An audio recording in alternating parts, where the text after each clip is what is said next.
พระเจ้าทานเอาทั้งหลายเราไม่สิว่าอย่าได้ลืมดอกเด้อท่านพระองค์ทรมานให้เป็นแห้งใจให้พี่ทุกเวลาที่คำเศร้าพี่วอนเมาต่อพระองค์และน้องสาวขอให้ฮักผู้ไว้น้องผู้ไว้พระเจ้าทานคณิงหาเป็นสำนวนความจริงที่กันกองเอามาเว้าจำไปเด้อเจ้าพระเยซูเป็นผู้ซอยคอยแต่สู้ทรงทำสิ่งลำบากได้ทรงไป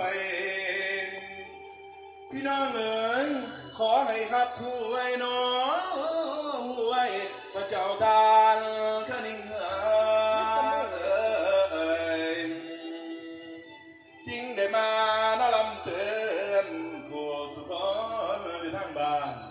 ผู้สุขอยู่จังพี่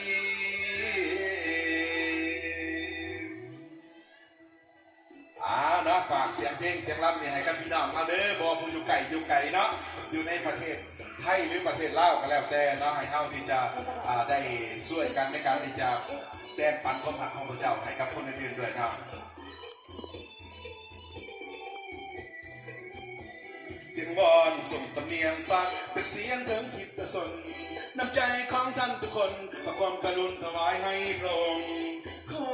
ขอบคุณที่กรุณและช่วยส่งเสริมแสนดีใจยามได้รับคำส่งของปากจากทุกคนที่มอบไปนั้นจะบ่ลืมพระคุณใครเลือกขนายิ้มทั้งน้ำตาจากสถาน้ำใจ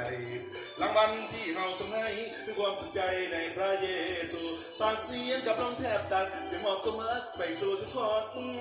ที่ในความเมตตาทรงเสมาพระคุณมากล้นความรักพระเจ้าพิเศษขน่อยสุขสนุกอีกจังหวะเลยพระคุณ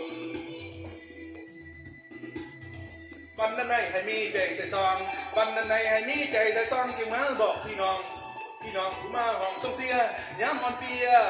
ยสิครับกองใกล้เงาเอาสิ่งลอยเวหากระส่งมาหาเพื่อนเดือนหกกุมมาละสุมบานเดือนหกกุมนี่มาละสุมบานในเสียงบานบอกไอ้กะมาห้องสุดยำดุดลำน้ำที่ไหลลองลงไปขอให้แก่ศรัทธาส่งมาทั้งที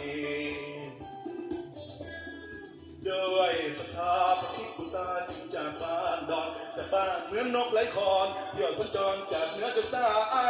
จากดินบ้านเกิดสวรรค์เขตเป็นนานแสนนานพระเจ้าเมตตาสงสารกับทานสมความตั้งใจมันไปหลายปีห่างมันพี่ก็จะได้มีอยู่กันโอ้จะเด่นอยากดังตั้งความหวังหลายครั้งจนมาแต่พระคริสต์ผู้ทรงฤทธิ์เลิศกองฟ้าทรงเอิ้นมาให้สัญญาเมตตาสงสารยิ่งมอบชีวิตให้พระคริสต์เป็นเจ้าชีวันตั้งแต่วันนั้นมาเป็นสุขลาอยู่ในพระคุณฟังละบายให้มีใจใส่ซองฟังละบายให้มีใจใส่ซองยังมาบอกพี่น้องที่ขึ้นบ้านขึ้นฐานขึ้นสุบานที่เขตทิ้งเมืองเดิมไปส่งเสริมเมืองเฮาให้เมืองเดินทันไปห้องสาเดอ